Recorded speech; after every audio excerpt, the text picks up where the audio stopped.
श्रीशैले सदया पात्रम् दीभक्त्यादि गुणान्नममितीन्द्रप्रवणम् वन्दे रम्यजामातरम् मुनिम् लक्ष्मीनाथसमारम्भाम् नारयामुनमध्यमामप्रदानार्यपर्यन्ताम् वन्दे गुरुपरम्पराम् यो नित्यमच्युतपदाम् कुजयुग्मयुग्मव्यामोहदत्तरितराणि कृणाय मेने अस्मत्पुरोर्भगवतोऽस्य दयैकसिन्धो रामानुजस्य शरणम् प्रपद्ये माता पिता युवतयस्तनया विभूतिः सर्वम् यदेव नियमेन मदन्वयानाम् आद्यस्य नः कुलपते मुकुलाभिरामम् श्रीमत्तरङ्गियुगलम् प्रणमामि मूर्ध्ना भूतम् सरस्तमरदार्पय भट्टनाथ श्रीभक्तिधारकुलशेखरयोगिवाहान् भक्तान्विदेवपरायतीन्द्रस्तात् श्रीमत्पराङ्कुलमुनिम् प्रणतोऽस्मि नित्यम्।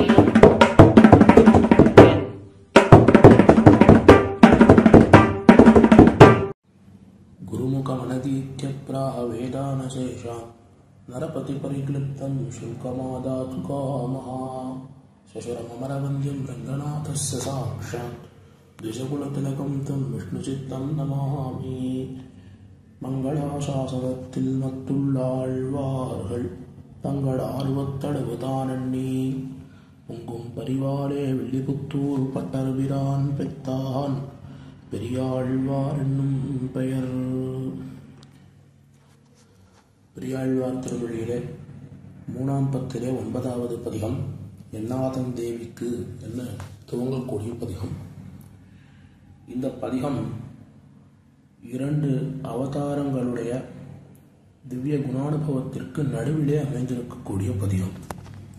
அது எப்படி என்று பார்த்தால், பெரியாழ்வார் திருமொழி முதல் பதிகமான வண்ணமாடங்கள் சூழ் என்று துவங்கக்கூடிய பதிகத்திலிருந்து இந்த பதிகத்திற்கு முந்தின பதிகமான நல்லதோர் தாமரை பொய்கை என்கிற பதிகம் வரையிலும் முழுவதும் கிருஷ்ண குணானுபவத்தை மையமாக கொண்டு ஆழ்வாராலே அனுபவிக்கப்பட்டது.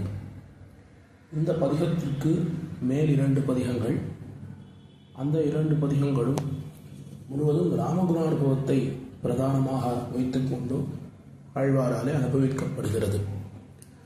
அப்போ இந்த பதிகம் ராமகுணானுபவத்துக்கும் கிருஷ்ணகுணானுபவத்துக்கும் இடையிலே அமைந்திருக்கிறது. இந்த பதிகத்திலே ஒரு அத்தியாச்சரியமான விஷயம் என்ன என்றால், இவ்வளவு தூரம் கிருஷ்ணகுணானுபவத்தையே பண்ணிக்கொண்டிருந்த ஆழ்வார் இனிமேல் ராமகுணானுபவத்தையும் பண்ணணும் என்று சிந்தித்து ராமகுணானுபவத்தை பண்ண ஆரம்பிக்கலாம்னு நினைக்கிறார். ஆனால் எடுத்த உடனே அவரால் ராமகுணானுபவத்தை பண்ண முடியல. ஆகையினால என்ன பண்ணுகிறார்னால், கிருஷ்ணனுடைய ஒரு சேஷ்டிதங்களையும் சேர்த்து ராமகுணானுபவத்தை அனுபவிக்கிறார். அதாவது ஒரு பாசுரத்தாலே கிருஷ்ணகுணானுபவத்தை சொல்லுகிறார், அடுத்த பாசுரத்தாலே ராமகுணானுபவத்தை பண்ணுகிறார் என்று இந்த பதிகம் 2 அவதாரங்களையும் ஆழ்வார் மங்களாசாசனம் பண்ணும் விதமாக அமைந்திருக்கக்கூடிய அத்தியாச்சரியமான பதிகம். இந்த பதிகத்திலே பாடிப்பரா பாடிப்பரா என்று அனைத்து பாசுரங்களுடைய கடைசி பாதத்தில் அமைந்திருக்கும்.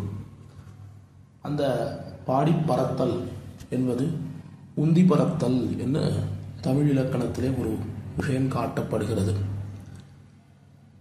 உந்தி பேதையர் விரும்பியாடல், உந்தையே மகளிர் கூடி விளையாடல் என்று தமிழ் இலக்கணங்களிலே இருக்கிறது. அதாவது ஸ்திரீகள் எல்லோரும் சேர்ந்து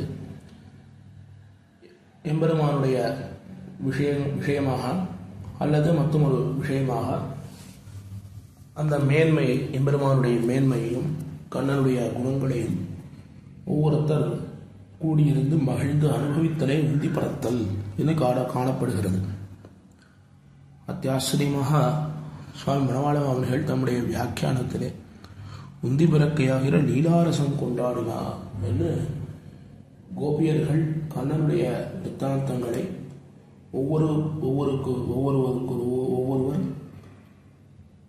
மகிழ்ந்து கூடியிருந்து அனுபவித்தார்கள் என்று லீலாரசம் கொண்டாடினார் என்று தெரிவித்திருக்கார். இப்படி இந்த உந்தி பறத்தல் என்கிற ஒரு விஷயமானது இந்த பதிகத்திலே சொல்லப்பட்டிருக்கிறது. இப்பொழுது ஒரு சங்கை எழுகிறது. எப்படி ஒரே வியக்தி, ஒரே பெரியாழ்வார் எப்படி இருவராக தம்மை பாவித்துக் கொண்டு அதிலே ஒருத்தி ராமகுணானுபவத்தையும் மற்றொருத்தி கிருஷ்ணகுணானுபவத்தையும் பண்ணுவது எப்படி சாத்தியமாகும் என்று ஒரு சங்கை எழுகிறது. அதற்கு அத்தியாச்சரியமாக வியாக்கியானங்களிலே தெரிவிக்கிறார்கள். மானமரு முன்னோக்கி என்கிற பதிகத்திலே பெரிய திருமொழியிலே திருமங்கையாழ்வாரும் ஒரே பதிகத்திலே 2 பிராட்டிமார்களுடைய அவஸ்தையை தாம் அனுபவித்திருக்கிறார். அது எவ்வாறு அங்கே அனுபவிக்கப்பட்டதோ அதே போலதான் இந்த பதிகத்திலே அதற்கு முன்னமே திருவதரித்ததான பெரியாழ்வாரும் இந்த என்னாதன் தேவிக்கு என்கிற பதிகத்திலே தம்மை இருவராக பாவித்து 2 கோபிமார்களுடைய பாவனையை தாம் அடைந்து பாசுரங்களை அருளியிருக்கிறார் என்று வியாக்கியானத்திலே காட்டப்பட்டிருக்கிறது. அது மட்டுமல்லாது மற்றொரு அத்தியாச்சரியமான ஒரு ஐதிஹ்யம் இவ்விடத்திலே காட்டப்படுகிறது. பட்டர் நஞ்சியனுக்கு அருளி செய்ததாக இந்த ஐதிஹ்யம் அமைந்திருக்கிறது. எப்படி பரமபதத்திலே முக்தர்களும் நித்தியர்களும் ஒரே சமயத்திலே பல சரீரங்களை எடுத்துக்கொண்டு எம்பெருமானை அனுபவிக்கிறார்களோ அதே போல எங்கே ஆழ்வார் தாம் ஒரே வியக்தியாக இருந்தாலும் 2 பேராக தம்மை பாவித்துக் கொண்டு அதிலே ஒருத்திய கிருஷ்ணகுணானுபவத்தை பண்ணுபவளாகவும் மற்றொருத்தி ராமகுணானுபவத்தை பண்ணுபவளாகவும் பாசுரங்களை அமைந்தது இவ்விடத்திலே பொருந்தும் என்று பட்டர் சாதித்திருக்கார். உபனிஷத்துக்களே சாந்தோக்கிய உபனிஷத்திலே ஒரு வாக்கியம் அமைந்திருக்கிறது. ச ஏகதா பவதி, த்விதா பவதி, பகுதா பவதி என்று அப்படி வாக்கியங்கள் போகிறது. என்ன சொல்ல வருகிறது என்றால், இந்த முக்தனானவன் அவன் ஒரு சரீரத்தை உடையவனாக இருக்கான், 2 சரீரத்தை கொண்டிருக்கான், பல சரீரங்களை கொண்டுள்ளவனாக இருக்கான். இப்படி பற்பல சரீரங்களை அவன் தன்னுடைய சங்கல்பத்திற்கு ஏற்ப அவன் படைத்துக் கொள்கிறான். அப்படி அவன் படைத்துக் கொண்டு எம்பெருமானை அனுபவிக்கிறான் என உபனிஷத்துக்களில் சொல்லப்பட்டிருக்கிறது. இது விஷயமாக பிரம்மசூத்திரங்களில் ஒரு அதிகரணமே இந்த வாக்கியத்தை விசாரித்திருக்கிறது. ஒரு அதிகரணத்திலே இந்த வாக்கியத்தினுடைய விசாரமும் அமைந்திருக்கிறது. அபாவ அதிகரணம் என்கிற அதிகரணத்திலே முக்தாத்மாவுக்கு இந்த தேகேந்திரியங்கள் எல்லாம் உண்டாயில்லையான்னு சம்சயம் ஏற்பட்டு அவ்விடத்திலே இல்லை என்று பாதிரி என்கிற மகரிஷி அவருடைய பட்சத்தில் சொன்னார். ஜெய்மினி என்கிற மகரிஷி இல்லை, முக்தனுக்கு சரீரம் எல்லாம் இருக்கு, அதற்கு அவர் உதாரணமாக எடுக்கக்கூடிய ஸ்ருதி வாக்கியம் தான் இந்த வாக்கியம். ச ஏகதா பவதி த்விதா பவதி என்கிற பல ரூபங்களை கொண்டுள்ளவனாக அந்த முக்தாத்மா அமைந்திருக்கிறான் உபனிஷத்துகளில் இருக்கு. ஆகையினாலே முக்தனுக்கு சரீரங்கள் உண்டு என்று ஜெய்மினி மகரிஷியினுடைய மதம். 2 பேருடைய மதத்தையும் பாதராயண பகவான் சூத்திரகாரன் அவர் 2 பேருடைய மதத்தையும் சேர்த்து தம்முடைய மதத்தை சொல்லியிருக்கார். அதாவது முக்தாத்மாவுக்கு அவன் எப்படி நினைக்கிறானோ விருப்பப்படுகிறானோ சரீரமற்றவனாகவும் அவன் இருப்பான், அல்லது பல சரீரங்களை கொண்டுள்ளவனாகவும் இருப்பான். அது விகல்பமாக அவனை பொறுத்து மாறுபடும் என்று பாதராயண பகவான் சூத்திரத்திலே தெரிவித்திருக்கார். எதற்காக இந்த விஷயம் இங்கே தெரிவித்தேன் என்றால், அது அந்த விஷயமானது இவ்விடத்திலே ஐதிஹ்யமாக காட்டப்பட்டிருக்கிறது.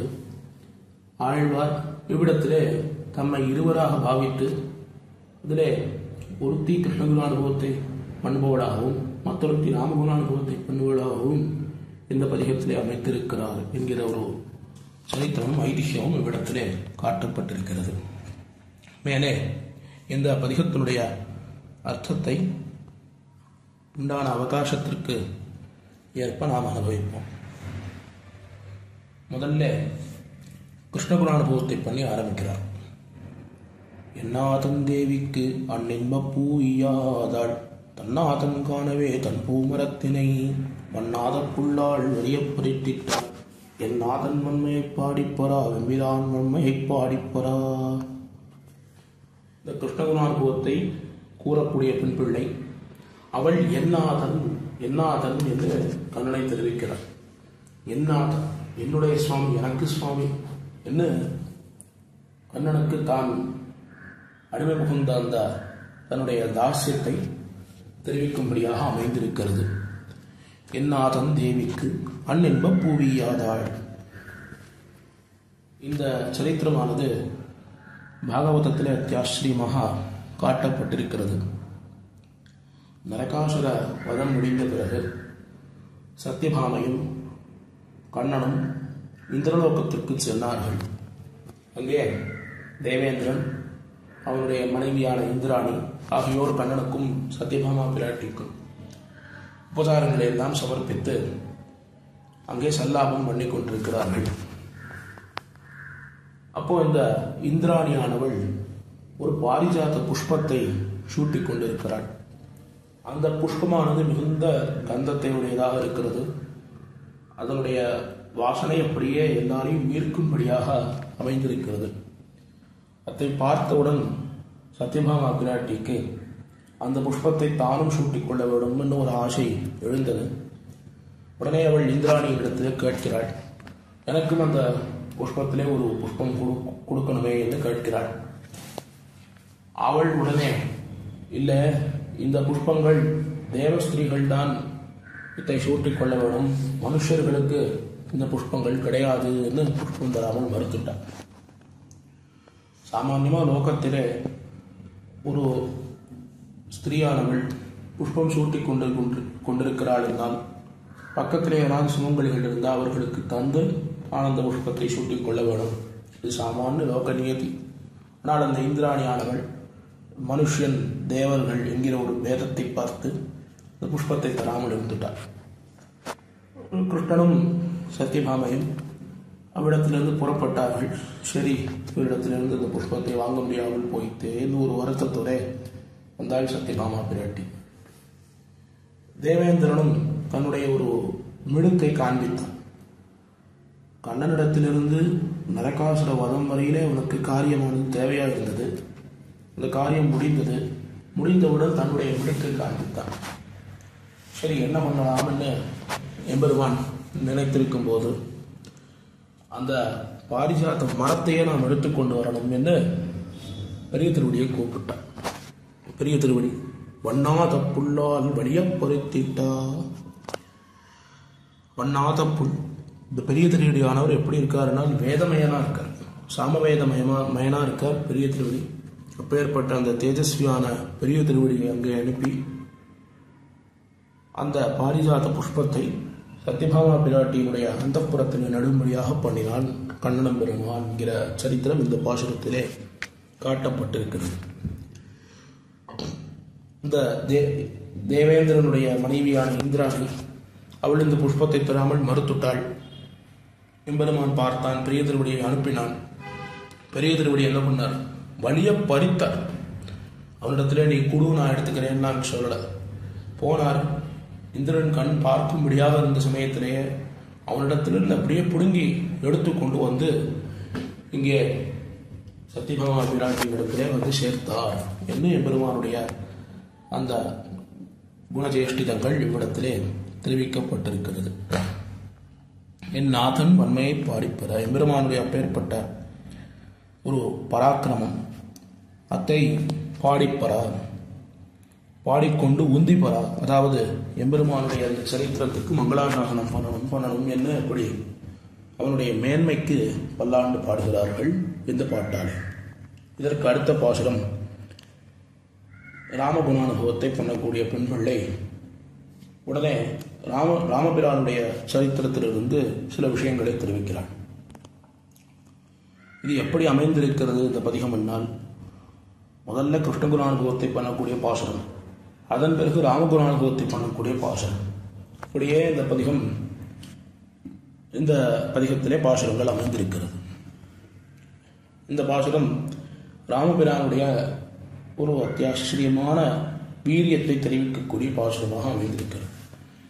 என்வில் வழிகண்டு போவென் எதிர் வந்தான் தன்வில்லினோடும் தவத்தை எதிர்வாங்கி என்வில் வலித்து முதுபெண்ணுயிருண்டான் தன்வில்லின் வன்மையை பாடிப்பொறா தாசரதி தன்மையை பாடிப்பொறா.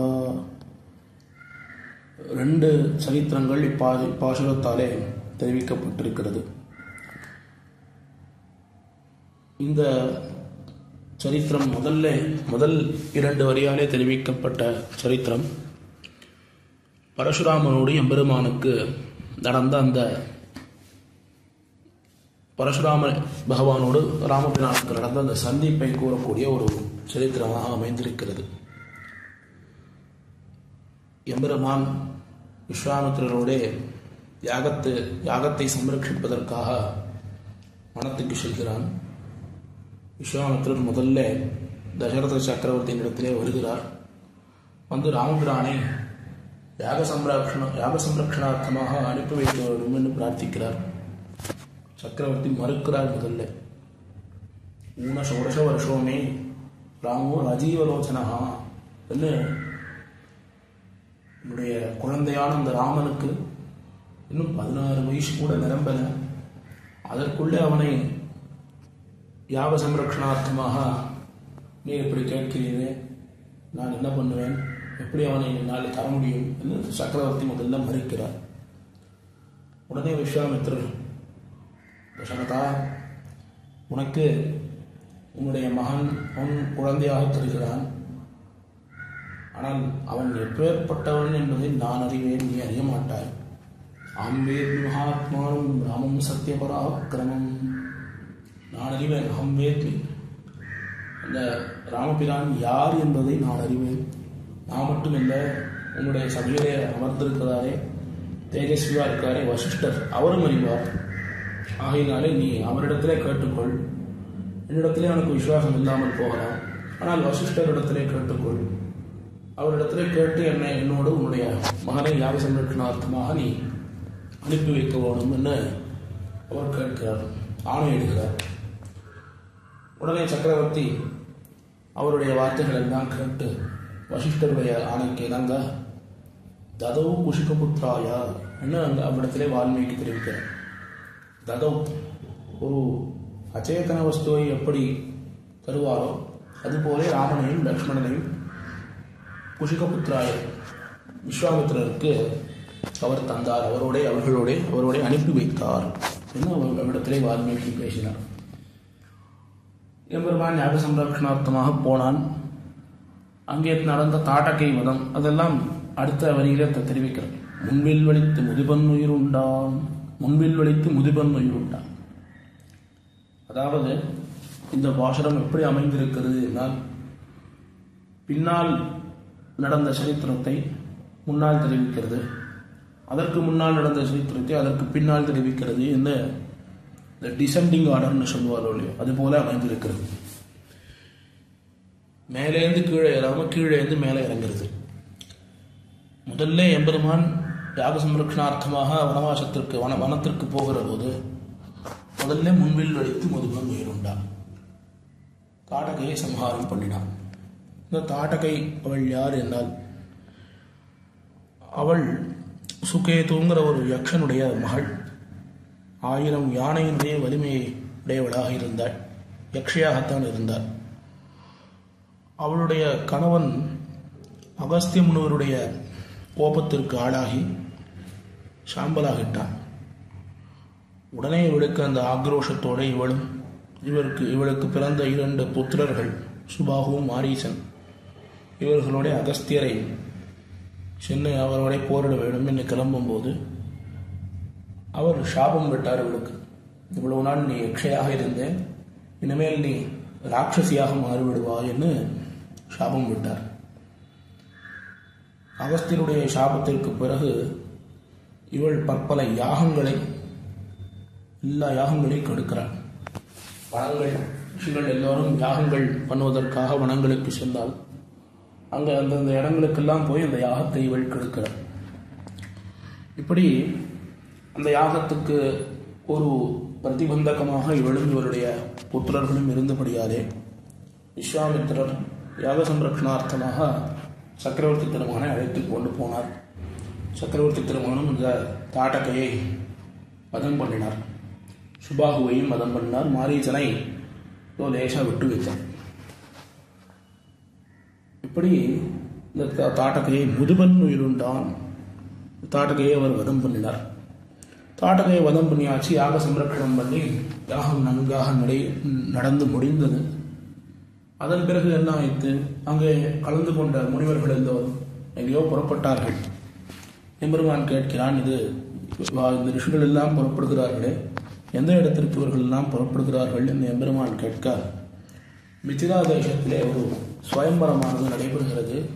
அந்த தேசத்து மன்னனான ஜனக மகாராஜன் தன்னுடைய புத்திரியான சீதைக்கு விவாகார்த்தமாக சுயம்பரம் நடத்துகிறார்.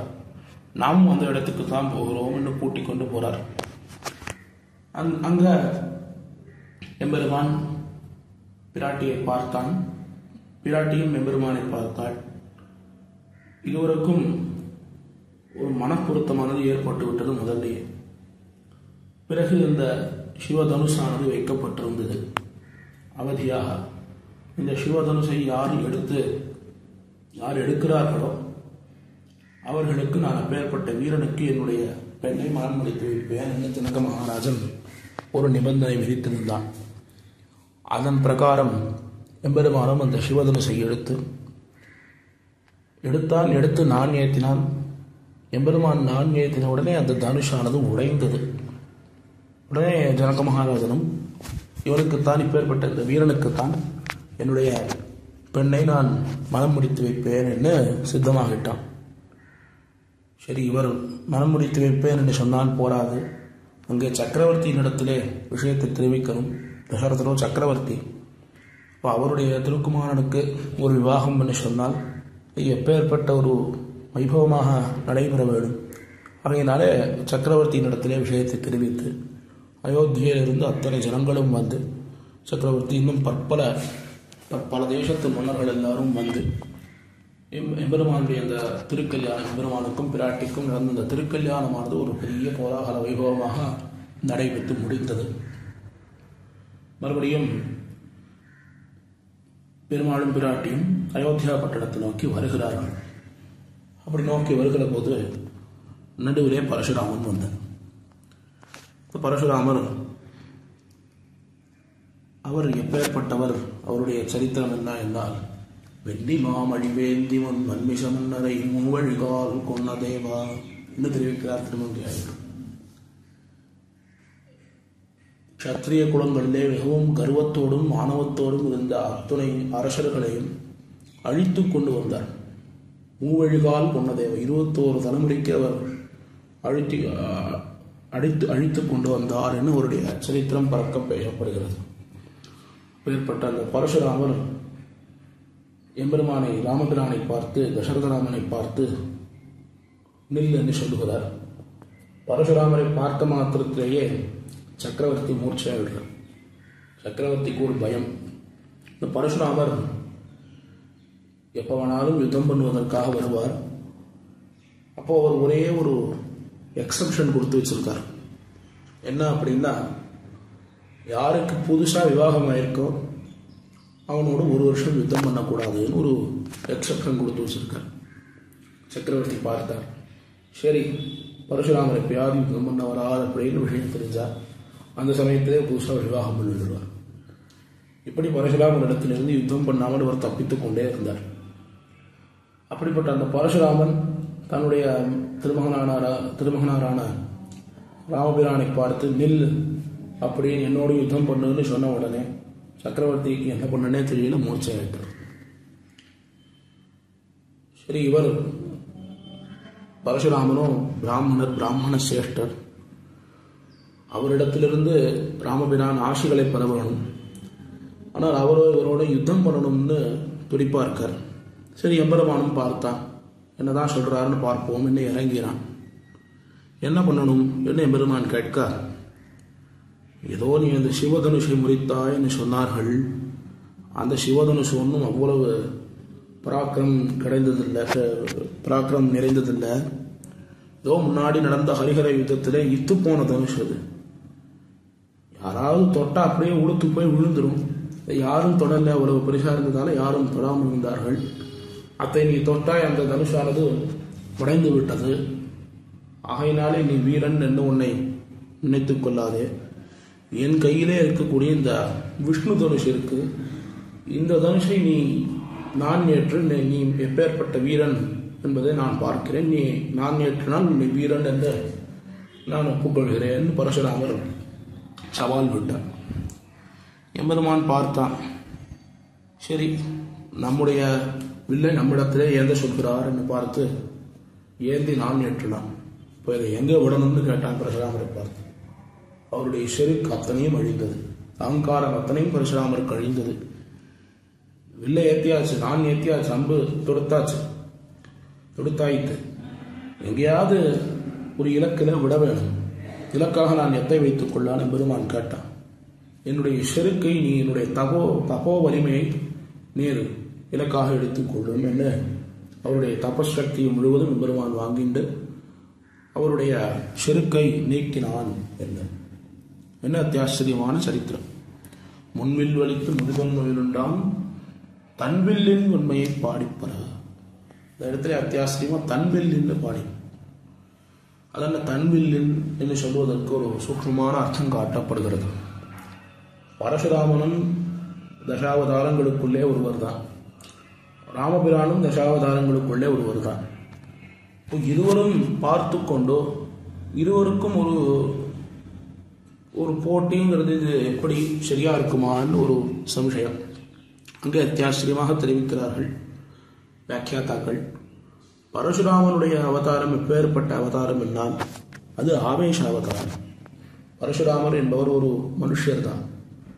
எம்பெருமான் அந்த காரியங்களை முடிப்பதற்காக அவரிடத்திலே ஆவேசித்துக் கொண்டு அந்த காரியம் முடிந்த பிறகு அவனே சாட்சாத் தசரதனுடைய குமாரனாக ராவனாக திருவதரித்தபடியாலே ஆவேச அவதாரத்தை காட்டிலும் அவன் தானே திருவதரித்த அந்த அவதாரத்துக்கு ஏற்றமானது அதிகம் என்று சொல்லப்பட்டிருக்கிறது. அப்போ விஷ்ணு தனுஷை தான் பரசுராமர் எம்பெருமானிடத்திலே நீ நாண்யத்துன்னு சொன்னார். சாட்சாத் விஷ்ணுவே தான் ராமனாக திருவதரித்திருக்கிறான். அப்போ தன்னுடைய வில்லை அவனுக்கு எடுத்து நாண்யத்துவதிலே எப்பேற்பட்ட சிரமம் இருந்திருக்கும். ஒரு சிரமமும் இருந்திருக்காது. ஏதோ ஒரு புஷ்பத்தை எடுப்பது போல அவன் எடுத்து நாண்யத்தினான் என்று அந்த தன்வில்லின் தன்மையை பாடிப்பறா, வன்மையை பாடிப்பறா என்ன ஆச்சரியமாக ஆழ்வார் தெரிவித்திருக்கிறார். அடுத்த ஒரு சரித்திரம் கிருஷ்ணாவதார சரித்திரம். உறுப்பினிடந்தையை தேரேத்திக் கொண்டு விருப்புத்தங்கே உறைந்தது வந்து சிறுக்குத்தான் வீரம் சிதையா தலை சிறைத்திட்டான் வன்மையை பாடிப்பறா தேவகி சிங்கத்தை பாடிப்பறா. எம்பெருமானுக்கும் ருக்மிணி பிராட்டியாருக்கும் நடந்த விவாகத்தினுடைய விஷயம். ஆரம்பத்திலே சத்யபாமா பிராட்டியினுடைய விஷயமாக ஒரு பாசுரம் சொன்னார். அப்போ இன்னொரு பிராட்டி இந்த கிருஷ்ணாவதாரத்திலே ருக்மிணி பிராட்டி, அந்த ருக்மிணி பிராட்டியினுடைய சம்பந்தமாக வரக்கூடிய இன்னொரு சரித்திரத்தை இவ்விடத்திலே தெரிவிக்கிறார். உறுப்பினங்கையை தேரேத்திக் கொண்டோ. விதர்ப தேசம் என்கிற ஒரு தேசம். அந்த விதர்ப தேசத்திலே பீஷ்மகன் என்கிற அரசன், அவனுக்கு 5 குமாரர்கள். ருக்மிணியின் இன்னொரு குமாரத்தி, ஒரு பெண். இந்த ருக்மிணியானவள் யார் என்னால் சாட்சாத் பெரிய பிராட்டியார் தான். இந்த அவதாரத்திலே கிருஷ்ணாவதாரத்திலே பெரிய பிராட்டியார் சாட்சாத் ருக்மிணி தேவியாக திருவதரித்திருக்கிறாள்.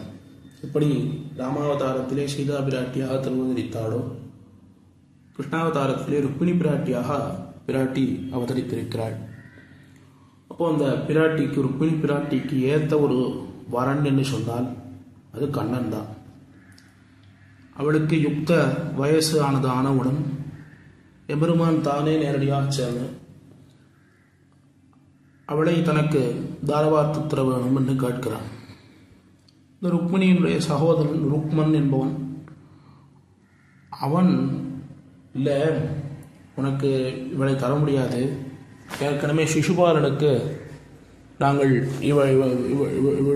இவளுக்கு சிசுபாலனோடு நிச்சயதார்த்தம் ஆகிவிட்டது, ஆகையினாலே உனக்கு தர முடியாதுன்னு தடுத்து விட்டான். சில நாள் நடந்தது.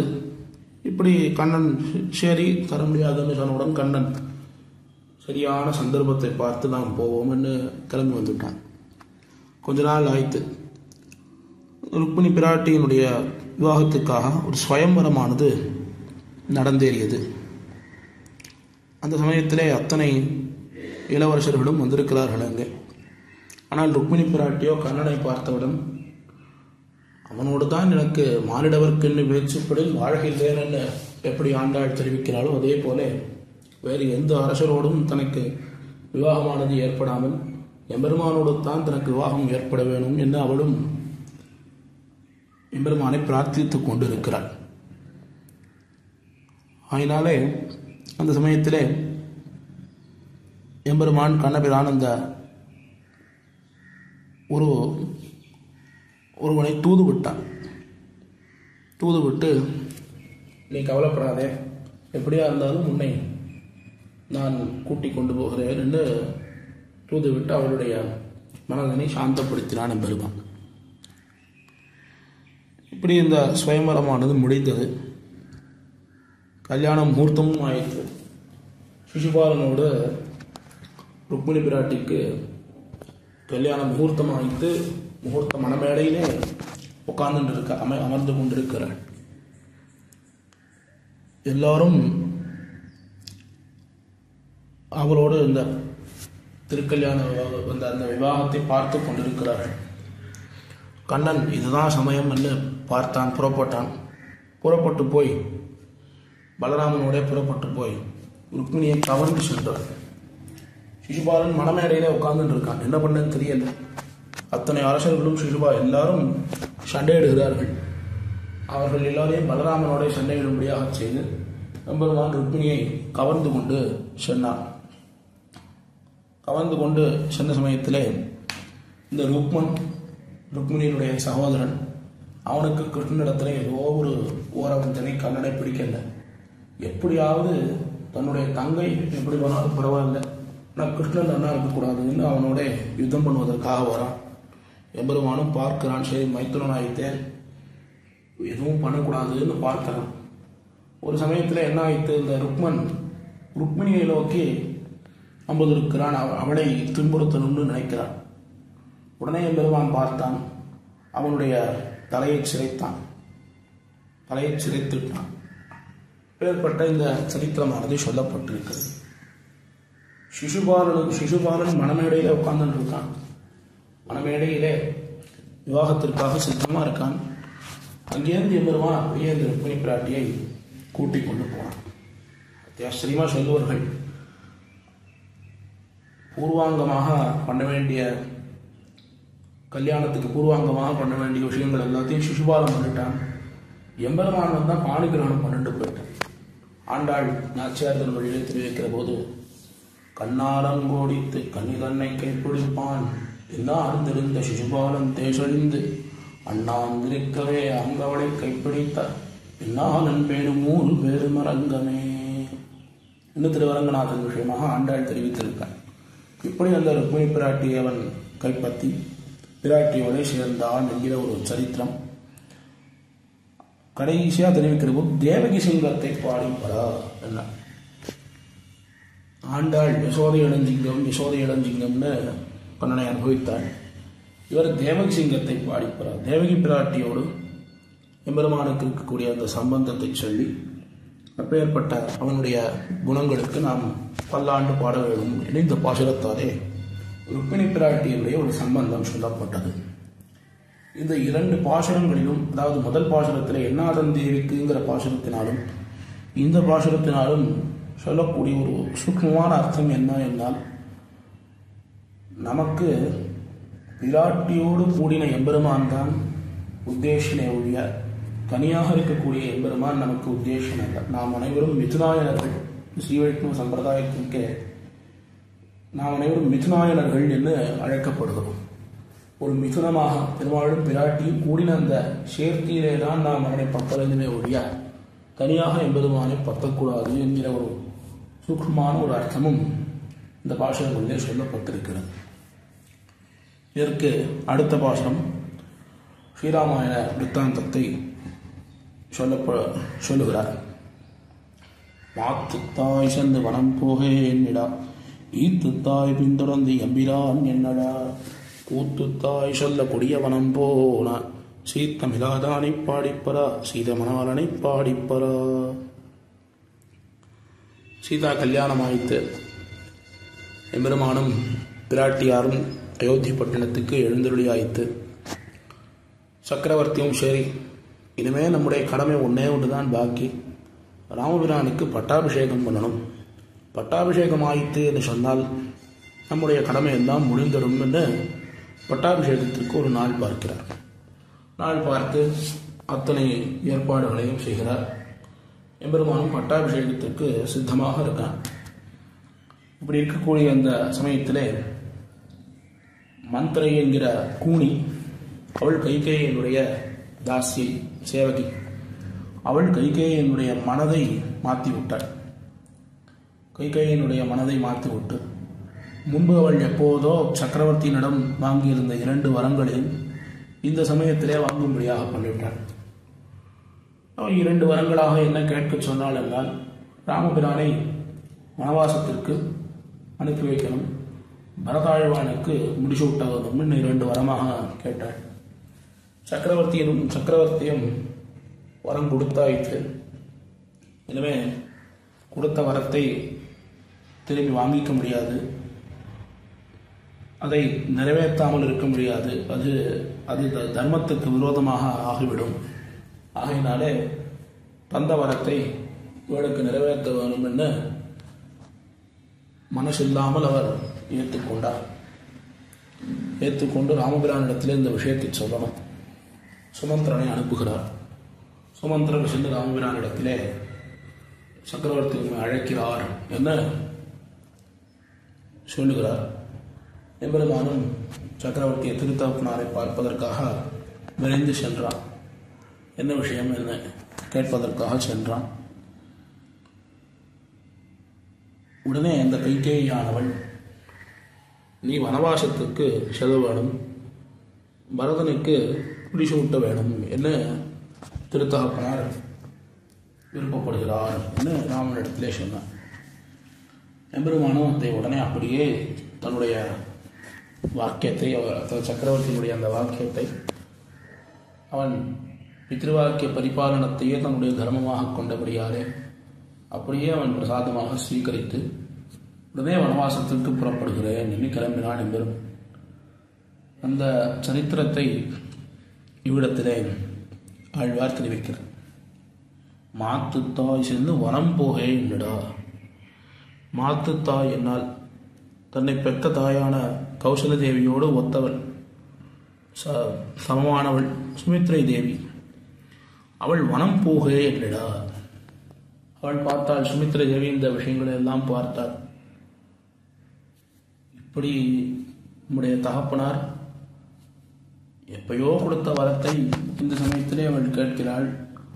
அவரால் நினைத்திருந்தாள் அதெல்லாம் வரமெல்லாம் அப்படிலாம் தர முடியாதுன்னு சொல்லி தடுத்திருக்கலாம். அவர் அப்படி நினைக்கல.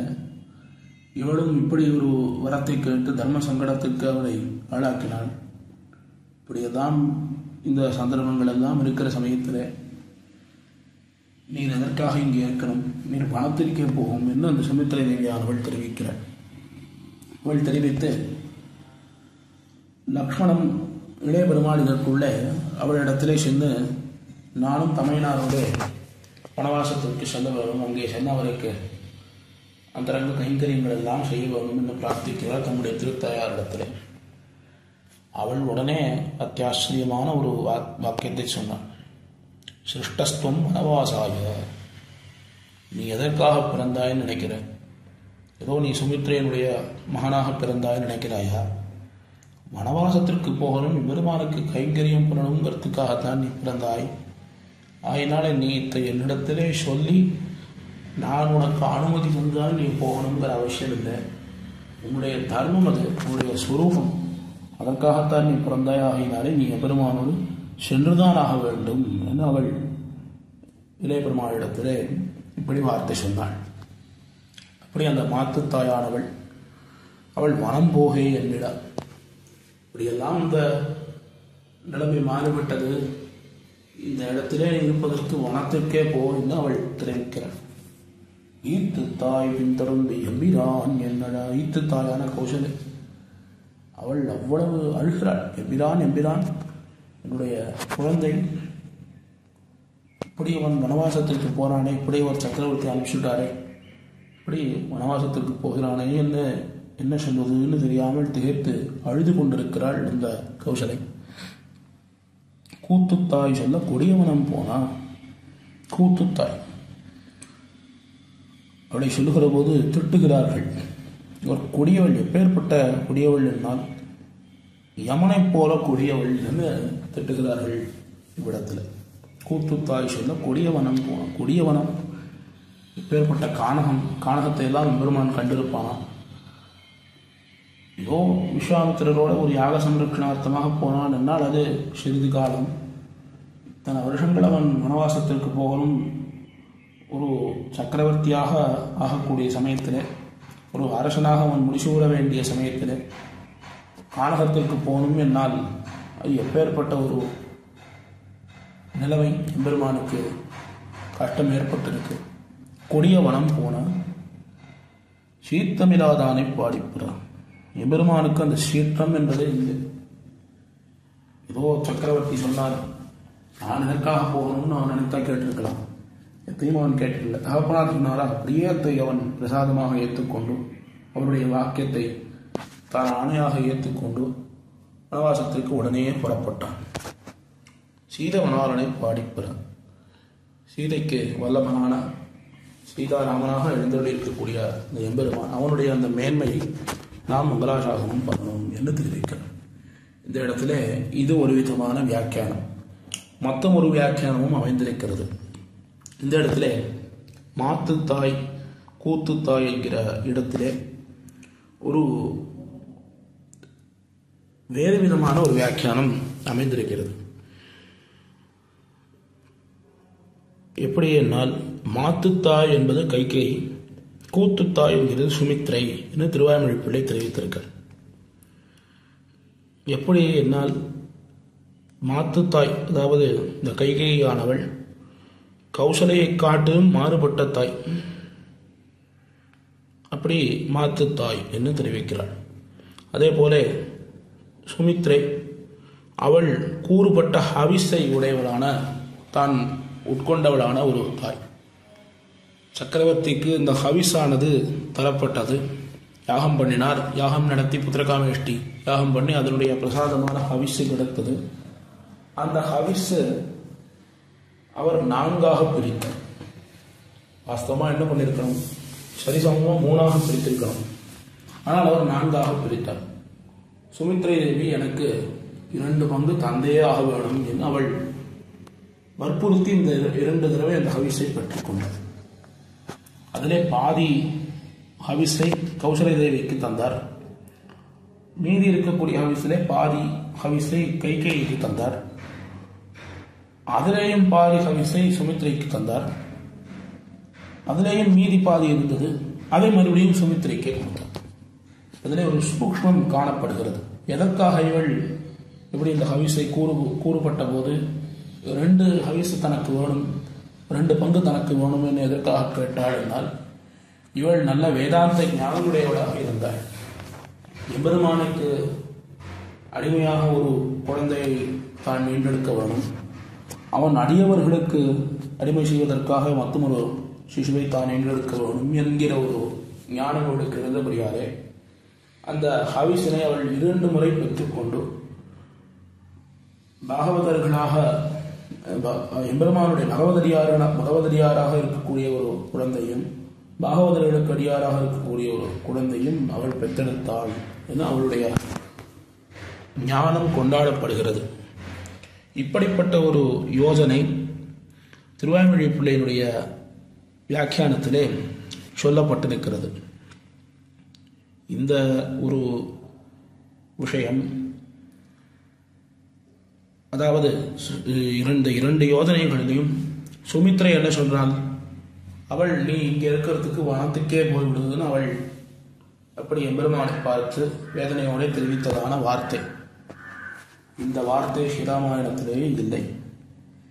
எப்படி ஸ்ரீராமாயணத்திலே இல்லாத ஒரு வார்த்தையை எப்படி ஆழ்வார்கள் அருளி செய்திருக்கிறார்கள் என்பதற்கு விஷதவாக் ஸ்ரீராமணிகளான சுவாமி மணவாள மாமணிகள் அத்தியாச்சரியமாக தெரிவித்திருக்கிறார். மயர்வர முதலிடம் அருளப்பெற்றவரான இவர் இப்படி அருளி செய்கிறாரே, இதிகாசாந்தர புராணாந்தரங்களிலேயாதல் கல்பாந்தரத்திலேயாதல் உண்டென்று கொள்ள வேண்டும் என தெரிவித்திருக்கார். ஸ்ரீராமாயணத்திலே இன்னைக்கு நமக்கு கிடைக்கக்கூடிய வால்மீகி ராமாயணத்திலே சுமித்ரை பெருமாளை பார்த்து இப்பேற்பட்ட இந்த அயோத்தியிலே நீ இருப்பதற்கு கானகத்துக்கே சென்று விடுன்னு சொன்ன வார்த்தை இல்லை. அப்படி இருந்தாலும் பெரியாழ்வார் திருவாய் மலர்ந்தருளி இருக்கார். பெரியாழ்வார் திருவாய் மலர்ந்தருளியதற்கு அவிச்சன்னமாக இப்படி ஒரு அர்த்தம் வந்திருக்கிறது. பூர்வாச்சாரியர்கள் பரம்பரையாக இப்பேற்பட்ட ஒரு அர்த்தம் வந்திருக்கிறது என்று சொன்னால் ஆழ்வாருடைய அந்த ஞானம் அது எப்பேற்பட்டதுங்கிறதை நாம் அறிய வேண்டும். ஆழ்வார் ஏதோ உபாசனையை செய்தோ அல்லது யோகங்களை செய்தோ, கர்மயோக ஞானயோக பக்தி யோகங்களை செய்தோ எம்பெருமானை அடையல. அவருக்கு எப்படி ஞானம் பிறந்தது, எப்படி எம்பெருமானை அவர் அடைந்தார்னா அவனுடைய சாட்சாத் நிர்ஹேது கிருபையினாலே அடைந்து மயதவர மதினம் வருடப்பட்டார். அப்படி இருந்தபடியாலே யோகங்களை எல்லாம் அனுஷ்டித்து எம்பெருமானை அடைந்தவர்களை காட்டிலும் இவருக்கு ஏற்பட்டிருக்கக்கூடிய ஞானம் அது பல கால் மேன்மையுடையதாக அமைந்திருக்கிறது. எம்பெருமானுடைய நிர்ஹேது கிருபை கிடைத்தபடியாலே இவர் பார்க்காத வேதங்கள் இல்லை, பார்க்காத இதிகாசங்கள் இல்லை, பார்க்காத புராணங்கள் இல்லை. ஸ்ரீராமாயணங்கிறது ஏதோ இன்னைக்கு நமக்கு கிடைக்கக்கூடிய ஒரே ராமாயணம் தான் நடந்ததா அப்படின்னா அப்படி இல்லை. கல்பாந்தரங்கள் பிரதி கல்பங்களும் ஸ்ரீராமாயணமானது நடைபெறுகிறது, பிரதி சதுர்யுகங்களும் நடைபெறுகிறது என்று புராணங்களிலேயே அதற்கு பிரமாணங்கள் எல்லாம் எடுத்து காட்டியிருக்கிறார்கள். ஆகையினாலே இவருடைய ஞானம் ஏதோ இந்த கல்பத்தில் நடந்த விஷயங்களை மாத்திரம்தான் எம்பெருமான் இவருக்கு அருளினானாங்கிறது கிடையாது. எத்தனையோ கல்பங்கள், கல்ப கோட்டிகள், எத்தனையோ கல்பங்கள் நடந்திருக்கும். அந்த கல்பங்களிலேயும் நடந்த விருத்தாந்தங்களையும் சரித்திரங்களையும் எம்பெருமான் இவருக்கு தன்னுடைய நிர்ஹேது கிருபையினாலே அனுகிரகித்தபடியாலே இவர் இந்த இடத்திலே இப்படி ஒரு ஸ்ரீராமாயணத்திலே எங்கும் காண கிடைக்காத ஒரு அர்த்தத்தை இங்கே தெரிவித்திருக்கார் என்ன மனவாளர்கள் ஆச்சரியமாக தெரிவித்திருக்கார். அதிலிருந்து நமக்கு இன்னும் ஒரு விஷயம் கிடைக்கிறது. இன்னைக்கு பல பேர் ஸ்ரீராமாயணம் இத்தனை காலத்துக்கு முன்னுதான் நடந்தது, எம்பெருமான் இத்தனை காலங்கள் தான் வாழ்ந்தான், 5000 வருஷம் 10,000 வருஷம் இப்படிலாம் ஏதோ பொய் கணக்கு போடுகிறார்கள், மனக்கணக்கு. அந்த மனக்கணக்கு எதுவும் செல்லாது. நாம் பார்ப்பது இந்த கலியுகத்துக்கும் இப்ப நடந்த திரேதாயுகத்துக்கும் ஏதோ கணக்கு வச்சோம்னு சொன்னா அந்த கணக்கை எட்ட முடியுமான்னா முடியாது. ஏதோ தோராயமா சில கணக்குகள் நமக்கு வரும்.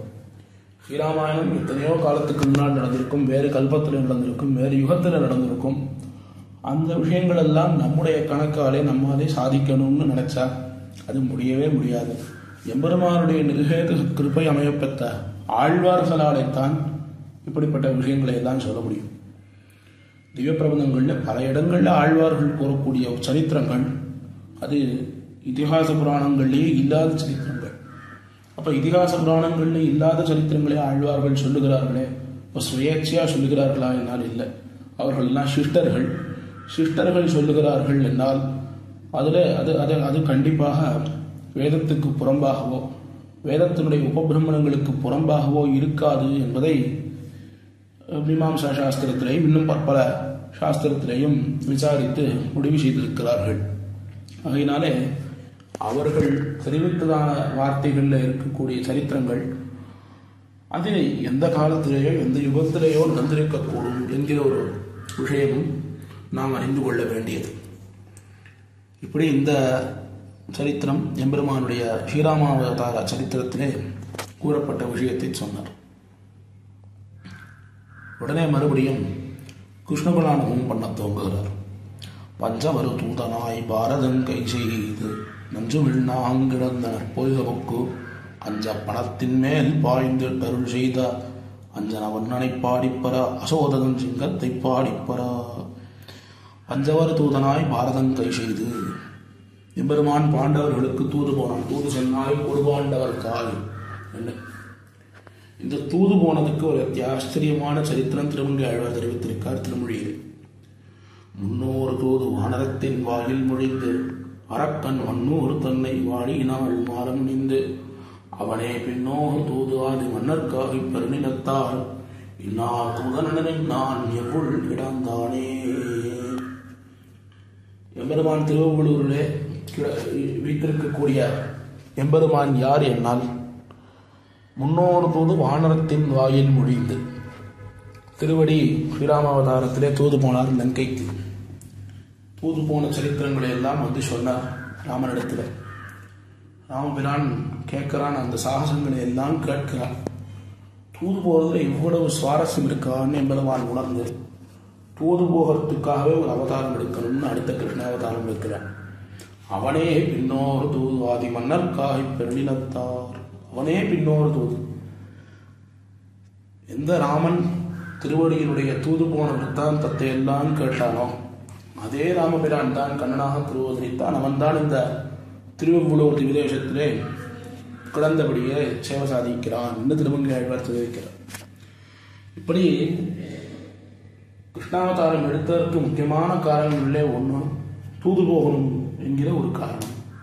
தூது போன அந்த அனுபவம் தூது சென்னாய் குடுபாண்டவர்காய் பேர்பட்டவன் எம்பெருமான். அவனுடைய சரித்திரங்களும் அவனுடைய மேன்மையும் அவன் இதற்காக ஒரு தூதனைப் போல போகி பாண்டவர்களுக்காக 5 கிராமத்தையாவது தரணும், 5 தெருக்களையாவது தரணும், 5 வீடுகளையாவது தரணும், இப்படிலாம் எதற்கு அவன் கேட்கணும். திருவடி தூது போயிட்டு வந்த அந்த அனுபவத்தை கேட்டவுடன் உடனே அவன் நினைத்தான் கிருஷ்ணாவதாரத்திலே தூங்கினான். இப்படி பஞ்சவர தூதனாய் பாரதம் கை செய்து அவன் தூது போனான். இந்த மகாபாரத யுத்தத்தை நடத்தினான். அது மட்டுமல்ல, நஞ்சுவெண்ணாகம் கடந்த நற்பொய்கமுக்கு அஞ்சப்பணத்தின் மேல் பாய்ந்து கருள் செய்தார். நஞ்சுவெண்ணாகம் கிடந்த நற்பொய்கள், இந்த பொய்கை நதியிலே நஞ்சுமிழ் நாகம் காளியன் நாகம், அந்த நாகமானது வசித்துக் கொண்டு வந்து இந்த நதியை விஷமாக்கி கொண்டிருந்தது. கோபாலர்கள் அத்தனை பேருக்கும் அது ஒரு அச்சுறுத்தலாகவே அமைந்து கொண்டிருந்தது. எம்பெருமான் பார்த்தான், அந்த நதிக்குள்ளே போனான். அந்த நதிக்குள்ளே போய் காளியனுடைய சண்டையிட்டு அந்த காளியன் மீது தான் நர்த்தனம் ஆடி அவனுக்கு உயிரை தந்தான். பொதுவாக எம்பெருமான் பல பேரோட யுத்தம் பண்ணுகிறான். கிருஷ்ணாவதார சரித்திரத்திலே நாம் பார்த்தால் பல பேரை சம்ஹாரம் பண்ணுகிறான். பூதனையை சம்ஹாரம் பண்ணினான். ஒரு கண்ணுக்குட்டியை போல வந்த ஒரு அசுரனை சம்ஹாரம் பண்ணினான். தகாசுரனை வதம் பண்ணினான். இப்படி தான் யாரோடெல்லாம் சண்டை எடுக்கிறானோ எல்லாரையும் சம்ஹாரம் பண்ணிடுறான். ஆனால் இந்த காளியனை மாத்திரம் என்ன பண்ணினான், அவனுக்கு அனுகிரகம் பண்ணி தன்னுடைய திருவடிப்படும்படியாக அவனுடைய சிரசிலே நடனமாடி அவனுக்கு அனுகிரகம் பண்ணி அவனையும் ஒரு இடத்துல தொந்தரவு செய்யாமல், ஜனங்களுக்கு தொந்தரவாக இல்லாமல், உபத்திரவம் அளிக்காமல் இருக்கும்படி எம்பெருமான் அனுகிரகம் பண்ணினான். அப்பேற்பட்ட அந்த சரித்திரத்தை கொண்டாடுகிறார்கள். அஞ்சன வண்ணனை பாடிப்பரா. அவன் எப்படி இருக்கான் என்று சொன்னால் அஞ்சன வண்ணனாக இருக்கான்.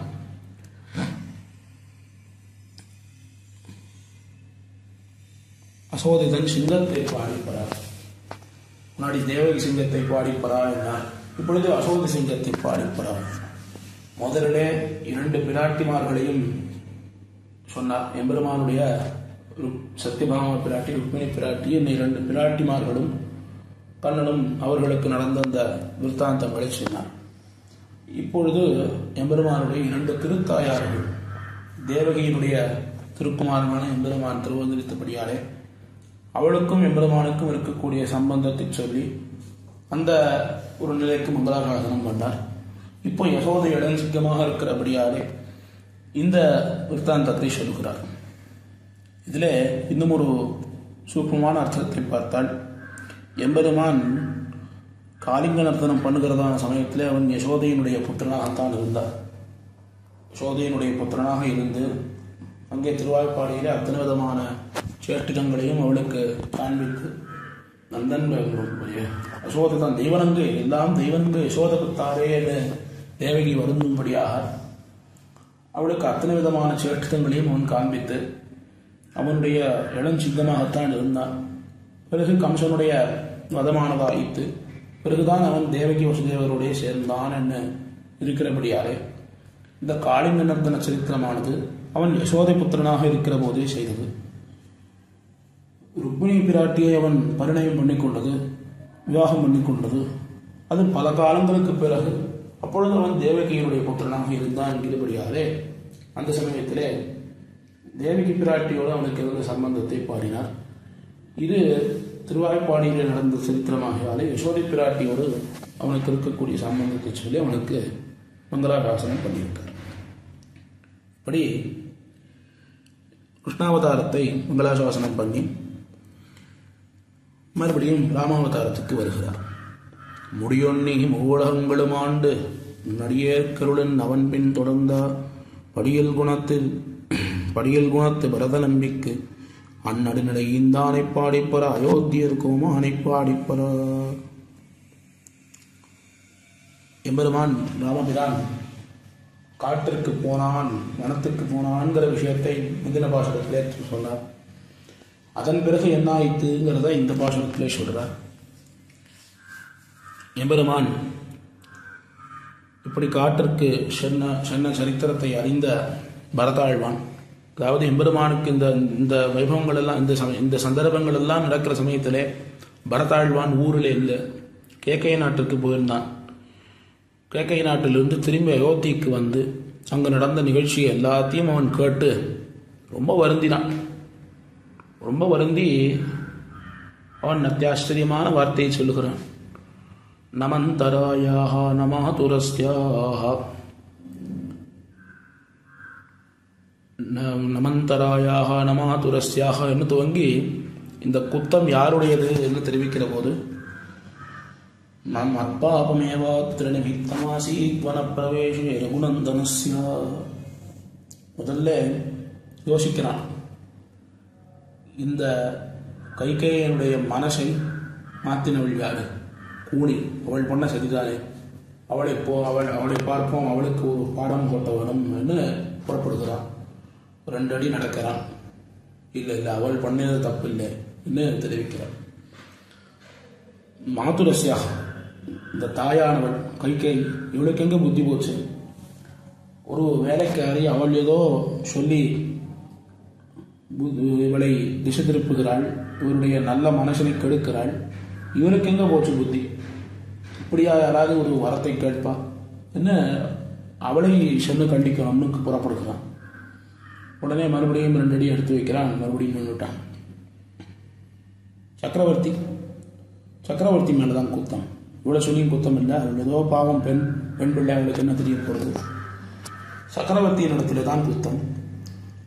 அவர் எப்பயோ தந்த ஒரு வரம் அதை அவள் கேட்கிறான்றதுக்காக இந்த சமயத்தில் தருவார். ஆகையினாலே அவர் மேலதான் குத்தம். ஆனால் அவரை கேட்க முடியாது. என்ன பண்றது? அவர் எம்பெருமானுடைய இந்த துக்கம், பிரிந்து துக்கம் தாழ முடியாமல் அவர் மூர்ச்சையாகி அப்படியே கிடக்கிறார். அதனாலே சரி அப்படின்னு விட்டான்.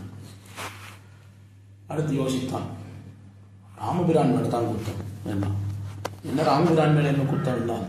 சரி, அவர் ஏதோ சொல்றார், இத்தனை வருஷமா எடுத்து 60,000 வருஷங்களா எடுத்து அவருடைய புத்தி அப்படியே இருக்குமா? அத்தையும் தமையனார் யோசிக்காம, தமையனார் தகப்பனார் சொன்ன பேச்சுக்கு நான் கட்டுப்பட்டு இருப்பேன்னு இப்படி கிளம்பிட்டாரு, அதனால அவர் மேல குத்தம் அப்படின்னு கோவப்படுகிறான். எல்லாத்தையும் யோசித்தான். இப்படி எப்படி அலைகிறான். மத்பாபமேவாத்திர நிமித்தமாசீத் வனப்பிரவேசே ரகுநந்தனஸ்ய. யார் மேலேயும் குத்தம் இல்லை, என் மீதுதான் குத்தம். என் மீதுதான் குத்தம். என்ன குத்தம்? நான் ஊரில் இல்லாதது குத்தமா? இல்லை, நான் பிறந்ததே குத்தம். என்ன மத்பாபமேவாத்திர நிமித்தமாசீத், நான் பிறந்ததே பெரிய பாபம். நான் பிறந்து அவனுக்கு தம்பியாக பிறந்து இப்படி இத்தனை வருஷங்கள் அவனோட சேர்ந்து வளர்ந்து அவனுக்கு பட்டாபிஷேகம் நடக்கிற சமயத்தில் ஏதோ என்னுடைய தாயானவள் என்னுடைய மகனுக்கு முடிசூட்ட வேணும், அவனை வனத்துக்கு அனுப்ப வேணும், இன்னும் இப்படி கேட்டபடியாக தானே அவன் இப்படி வனத்துக்கு எழுந்துள்ளினான். தகப்பனாரும் இப்படி மூர்ச்சையாகி கிடக்கிறார். அதனால என்னுடைய பாவம் தான் எல்லாத்துக்கும் காரணம் என்று பரதன் அப்படி மிகவும் வருந்தினான். அப்படி வருந்தி தகப்பனாருடைய அந்த அந்திம கிரியைகளை எல்லாம் செய்து முடித்து, சரி மறுபடியும் நாம் எம்பெருமானை முடிசூடுவதற்காக அழைப்போம் என்று அவனிடத்திலே எம்பெருமானை சென்று எம்பெருமானை தேடி செல்கிறான். தன்னுடைய ராஜ்ய ஆபரணங்கள் எல்லா வஸ்திரங்கள் எல்லாத்தையும் திறந்து எம்பெருமானைப் போல ஒரு கானக வேடத்தை இட்டுக்கொண்டு மர உரியை எல்லாம் தரித்து கொண்டு எல்லாரோடையும் எம்பெருமானுக்கு சித்திரக்கூடத்துக்கு சென்று எம்பெருமானை தண்டன் சமர்ப்பித்து திருவயோத்திக்கு எழுந்தருள வேணும், அரசாள வேணும் என்று பிரார்த்திக்கிறான். எம்பெருமான் நான் தந்தை சொல்லை இப்பொழுதும் மீறமாட்டேன், அவர் 14 வருடம் நான் வனவாசம் செய்ய வேண்டும் என்று நியமித்தார், அதன் பிறகுத்தான் நான் வருவேன் என்று எம்பெருமான் அவனை திரும்பி அனுப்பி அதுவரைக்கும் அரசாள வேணும் என்று நியமிக்கிறான். பரதாழ்வான் அதுக்கும் ஒப்புக்கொள்ளல. சரி, எம்பெருமான் பார்த்தான், தனக்கு பிரதிநிதியாக தன்னுடைய திருவடி நலகளை தந்தருடி அந்த திருவடி நலகளை வைத்துக்கொண்டு நீ அரசாள வேணும் என்று இப்படி அவன் தெரிவித்த அந்த விஷயத்தை ஆழ்வார் விடத்திலே தெரிவிக்கிறார். முடியொன்னி மூவுலகங்களும் ஆண்டு இந்த எம்பெருமான் இப்படி முடியொன்னி திருமுடியை சூட்டி கொண்டு பட்டாபிஷேகம் செய்து கொண்டு மூவுலகங்களும் ஆண்டு அத்தனை லோகங்களுக்கும் நாயகனான அந்த எம்பெருமான் அத்தனை லோகங்களும் ஆண்டு உன் அடியேற் கருளன்னு உன் அடியேற்கு உன்னுடைய அடியார்களான எங்களுக்கு அருள வேணும் என்ன பரத நம்பி பின்தொடர்ந்து போன உடனே அடியில் குணத்து பரத நம்பிக்கு அந்த தன்னுடைய தம்பியான அந்த பரத நம்பிக்கு அந்நடிநிலையின் தான் தன்னுடைய திருவடிகளை தந்து அயோத்தியைக்கு திரும்பி அனுப்பி வைத்தான். தான் தம்முடைய தகப்பனார் சொன்ன பேச்சுக்கு கட்டுப்பட்டு அத்தனை வனவாசங்களை எல்லாத்தையும் நிறைவு பெற்ற பிறகுதான் எம்பெருமான் திரும்பி மீண்டு அயோத்திக்கு எழுந்தருளினான் என்று பெயர்பட்ட அந்த சரித்திரத்தை இவ்விடத்திலே பாடிப்பரா அயோத்தியர் கோமானை பாடிப்பரா என்று எம்பெருமானுடைய கல்யாண குணங்களையும் அவனுடைய பித்ருவாக்கிய பரிபாலனம்ங்கிறது எப்பேற்பட்டதாக இருந்திருக்கிறதுங்கிறதையும் இந்த பாசுரத்தாலே தெரிவிக்கிறார். அடுத்து மறுபடியும் கிருஷ்ணகுணானுபவம். காளியன் பொய்கை கடங்கப் பாய்ந்திட்டு அவன் நீன்முடியைந்திலும் நின்று நடம் செய்து மீளவனுக்கு அருள் செய்த வித்தகன் தோல் வழி வீரமே பாடிப்பரா தூமணி வண்ணனை பாடிப்பரா. இந்த காளியனுடைய விருத்தாந்தமானது முந்தின பாசுரத்திலே சொல்லப்பட்டது. ஆனால் மறுபடியும் ஏன் இந்த காளிய விருத்தாந்தத்தை விசதமாக தெரிவிக்கிறார் என்றால், மற்ற சத்துருக்கள் எல்லாம் ஒரு விதமாக இருக்கக்கூடியவர்கள், இந்த காளியன் என்பவன் மிகுந்த கொடியவன், துஷ்டகாளியா என்ன இவனுடைய சரித்திரமானது பாகவதத்திலே சொல்லப்பட்டிருக்கு. அதனால் எப்பேற்பட்ட அந்த காளியனுடைய மிடுக்கை அடக்கி எம்பெருமான் பண்ணின அந்த உபகாரத்தை ஒரு முறை சொன்னால் போராது, எத்தனை முறை அனுபவித்தாலும் அனுபவித்துக் கொண்டே இருக்கலாம் என்று உபகார ஸ்மிருதியாக இப்பாட்டிலே தெரிவிக்கிறார். இந்த மற்ற சகடாசுரனோ பூதனையோ வாழெல்லாம் கண்ணபிரானுக்குத்தான் தீங்கு நினைக்க வேணும் என்று வந்தவர்கள். பூதனை வந்தாள், அவள் ஒரு ராட்சசி தானே, அவள் நினைத்திருந்தால் எல்லாரையும் அழித்திருக்கிறான், ஏன் கண்ணபிரானை மாத்திரம் நோக்கி அவள் சொன்னாள். இதே மாதிரி இந்த சகடமும் எத்தனையோ பேர் இருந்தாள் திருவாய்ப்பாடியில், அத்தனை பேரையும் அழித்திருக்கலாமே, ஆனால் கண்ணனை நோக்கித்தான் வந்தாள். ஆனால் இந்த காளியன் அப்படி இல்லை, தான் இருக்கக்கூடிய அந்த பொய்கை நதியே விஷமாக்கி அத்தனை எங்கள் திருவாய்ப்பாடியில் இருக்கக்கூடிய கண்ணுகள் மாடுகள் எல்லாம் மாடும்படி பண்ணிட்டார். மனுஷர்கள் எல்லோரும் மாண்டார்கள், மாண்டு கொண்டே இருந்தார்கள். யாருக்கும் என்ன ஆயிற்றுங்கிறதே புரியல. கூட்டம் கூட்டமாக மக்களுக்கு வியாதிகள் எல்லாம் வருகிறது. எல்லாம் திடீர்னு இல்லாமல் போய்விட்டார்கள். என்ன இப்படி அவன் ரொம்ப ஒரு நாசத்தை பண்ணினான் காளி. ஆகையினால எப்பேற்பட்ட அந்த காளியனிடத்திலிருந்து, அதாவது உயிரை விட்டவர்களையும் மறுபடியும் உயிர் பெறும்படியாக எம்பெருமான் பண்ணினான் என்று அவனுடைய அந்த பராக்கிரமத்தை ஒரு முறை அல்ல, 2 முறை அல்ல, பல முறை சொன்னாலும் அந்த பராக்கிரமத்துக்கு ஈடு இணையாகாது என்று இந்த பாசுரத்தாலே இந்த உபகார ஸ்மிருதியை மறுபடியும் தெரிவிக்கிறது. அவன் நேன்மொழி 5 நின்று நடம் செய்து மீற அவனுக்கு அருள் செய்து வித்தான். என்ன பண்ணினான்? காளியன் எல்லாரையும் கொடுமைப்படுத்தினான். அந்த யமுனை நதியிலே யாரும் வாசம் பண்ணாதபடிக்கு யமுனா நதி தீரத்திலே அப்படி அவன் துஷ்ட காரியங்களை எல்லாம் செய்தான். தன்னுடைய விஷத்தை எல்லாம் கக்கி எல்லாரையும் துன்புறுத்தினான். அவனுடைய சிரசிலே எம்பெருமானுடைய திருவடிகள் பட்டபடியாலே அவனுடைய மெடுக்கெல்லாம் அடங்கி அவன் தான் யாருடைய உயிரெல்லாம் அவன் எடுத்தானோ அத்தனை பேருடைய உயிரையும் மறுபடியும் தந்து அனைவரையும் ஜீவிக்கும்படியாக பண்ணினான். இப்படிப்பட்ட அந்த எம்பெருமானுடைய உபகார ஸ்மிருதிக்கு இந்த பாசுரத்தாலே பல்லாண்டு பாடுகிறார்.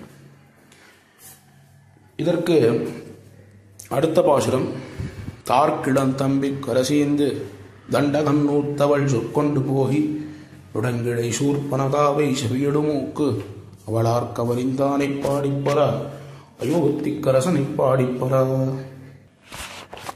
இந்த பாசுரத்திலே எம்பெருமான் முன்பு முடியொன்னி என்கிறதான பாசுரத்திலே அவன் பரத நம்பிக்கு அந்த அரசினை தந்து ஆளும்படி பண்ணி அவன் வனவாசத்திற்கு சஞ்சாரமாக சென்று கொண்டிருந்தான். அப்படி அவன் சென்று கொண்டிருந்த சமயத்திலே தண்டகாரண்யம் என்கிற ஒரு வனத்திலே அவன் புகுந்து அங்கே சற்று காலம் வைத்திருந்தான். அந்த தண்டகாரண்யம் யாருடைய இடம் என்று பார்த்தால் அது சூர்பனகை என்கிற ஒரு ராட்சசி அவளுடைய ஸ்தானமாக இருக்கிறது. அவள் ஆளும்படியான ஒரு இடமாக இருக்கிறது. அவள் எப்படி இந்த இடத்துக்கு ஆளுமை உடையவளாக ஆனாள் என்கிறது சில வைபவங்கள் இருக்கிறது, சரித்திரங்கள். இந்த சூர்பனகை அவள் ராவணனுடைய சகோதரி. ராவணனும் அவளை ஒரு அசுரனுக்கு மனம் செய்து வைத்திருந்தான், மனம் முடித்திருந்தான். வித்யுஜிதன் என்கிற ஒருவனுக்கு மனம் முடித்து வைத்திருந்தான். அவளும் அங்கே அவனோட சந்தோஷமாக வாழ்ந்து கொண்டிருந்தாள். ஒரு சமயம் ராவணன் ஏதோ ஒரு திக்விஜயம் செய்கிறதான சமயத்திலே அவள் சூர்பனகை இருந்த நகரத்திலே அங்கே இருந்த இந்த காலக்கையர்களோட போர் செய்து அவர்களை அழித்து கொண்டிருக்கிற சமயத்திலே தன்னுடைய மைத்துனையும், அதாவது சூர்பனகையுடைய கணவனையும் அவன் கொன்று விட்டான். சூர்பனகை என்ன பண்ணுறதுன்னே தெரியல. அவளுக்கு கணவனை இழந்தவளாக அவள் ராவணனிடத்திலே சென்று நாடுகிறாள். எனக்கு என்ன செய்கிறதுன்னே தெரியல, நீதான் எனக்கு ஏதாவது உஜ்ஜீவிப்பதற்கு வழி சொல்ல போகணும்னு ராவணனிடத்திலே பிரார்த்திக்கிறாள். ராவணனும் சரி, நாம் பண்ணினது தவறு தான், அதற்கு ஈடாக என்ன தந்தாலும் ஈடாகாது, இருந்தாலும் அவள் இந்த கஷ்டத்தோடே இருக்கும்படியை கண்டு இப்படி அவள் கஷ்டப்படாமல் அவளுக்கு என்று ஒரு இடத்தை, இந்த தண்டகாரண்யத்தை கொடுத்து அங்கே அவள் ஆளும்படியாக செய்து அவளுக்கு உதவியாக ஒரு சேனையை அமைத்து கரதூஷணாதிகள் அவர்களை அங்கே இருக்கும்படி பண்ணி அவன் அவளுக்கு சேனையை அமைத்து ஒரு ராஜ்யத்தை அமைத்து தந்தான். இப்போ இந்த வைபவம் எதற்காக இங்கே எடுக்கிறார்னால், இந்த சூர்பனகை தான் இந்த தண்டகாரண்யத்துக்கு ஒரு அதிபதியாக இருக்காள். அவள் அங்கே வனவாசத்திற்கு வந்திருக்கக்கூடிய எம்பெருமானையும் பிராட்டியும் இளைய பெருமாளையும் கண்டு எம்பெருமானுடைய அழகிலே மிகவும் ஈடுபட்டு எப்படியாவது எம்பெருமானை அடைய வேணும் என்ற எம்பெருமானிடத்திலே ராமபிரானிடத்திலே வருகிறார். என்னை நீர் மணக்க வேண்டும் என்று பிரார்த்திக்கிறாள். எம்பெருமான், நான் ஏற்கனவே ஒருத்தி மணந்து விட்டிருக்கிறேன், எனக்கு ஏற்கனவே இல்லாள் இருக்கிறாள், ஆகையினாலே என்னிடத்திலே நீ கேட்காதே, என்னாலே உன்னை விவாகம் செய்து கொள்ள முடியாது, என்னுடைய சகோதரனிடத்திலே கேள்வி என்று லக்ஷ்மணனிடத்திலே அனுப்பி வைத்தார். இளைய பெருமாள் பார்த்தார், நான் எந்த விதமான சுகபோகங்களையும் அனுபவிக்கக்கூடாது, என்னுடைய தமையனாருக்கு கைங்கரியம் பண்ணணும்னு தான் இங்கே வந்திருக்கேன், ஆகினாலே என்னாலே உன்னை விவாகம் பண்ணிக்கொள்ள முடியாதுன்னு அவரும் மறுத்து விட்டார். இவள் மிகுந்த கோபமுடையவளாக ஆனாள். இவள் வாஸ்தவமாக ஒரு ராட்சசி, ஆனால் ஒரு மந்திரத்தை ஜெபித்து ஒரு அழகிய ஒரு ஸ்திரீயினுடைய வேஷத்தை இட்டுக்கொண்டு பெருமாளை பார்ப்பதற்காக வருகிறாள். இப்படி பெருமாளும் இளைய பெருமாளும் அவளை மறுத்துவிட்ட காரணத்தாலே சரி, பிராட்டி இங்கே இருக்கிறாள், பிராட்டி இருக்கிறபடியால் பெருமாள் தன்னை பார்க்கவில்லை என்று பிராட்டியை தீர்த்து கட்ட வேணும் என்று அவள் தன்னுடைய ராட்சச ரூபத்தை எடுத்து பிராட்டியை துன்புறுத்தணும்னு வருகிறாள், விழுங்கிவிட வேணும் என்று வருகிறாள். அதை பார்த்த பெருமாள் உடனே இளைய பெருமாளுக்கு ஆணையிடுகிறார். அவளை நிறுத்தி அவளுக்கு ஒரு தக்க தண்டனை புகட்டும்னு ஆணையிடுகிறார். இளைய பெருமாளும் அவருடைய மூக்கையும் 2 காதுகளையும் அவர் அறுத்துவிட்டு அவளை அனுப்பி வைக்கிறார். இப்போ இந்த இடத்துல நுடங்கிடை சூர்பனகாவை செவ்வியடு மூக்கு அவளார்க்க வரிந்தானை பாடிப்பறா என்று ராமபிரான் சூர்பனகையினுடைய மூக்கினையும் காதையும் அறுத்தார் போல பாசனம் அமைந்திருக்கிறது. வாஸ்தவமாக பார்த்தோம் என்றால் இளைய பெருமாள் தான் அவளுடைய மூக்கினையும் காதுகளையும் அறுத்தார்.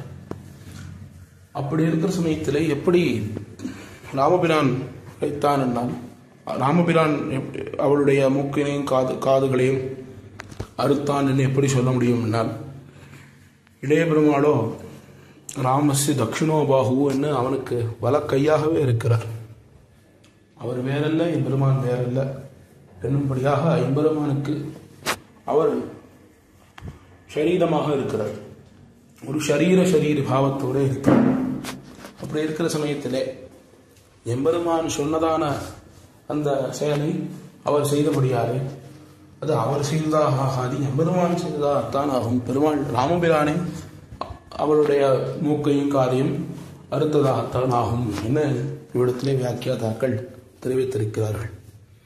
ஆழ்வார்களும் திருவங்கை ஆழ்வார் அத்தியாச்சரியமாக திருமடலிலே தெரிவிக்கிற போது, தன் சீதைக்கு நேராவன் நேர் நிசாசிரிதான் வந்தாளை கூறார்ந்தவாளால் குடிமூக்கும் காதிரண்டும் ஈராவிடுத்து என இந்த வைபவத்தை கொண்டிருக்கிறார்.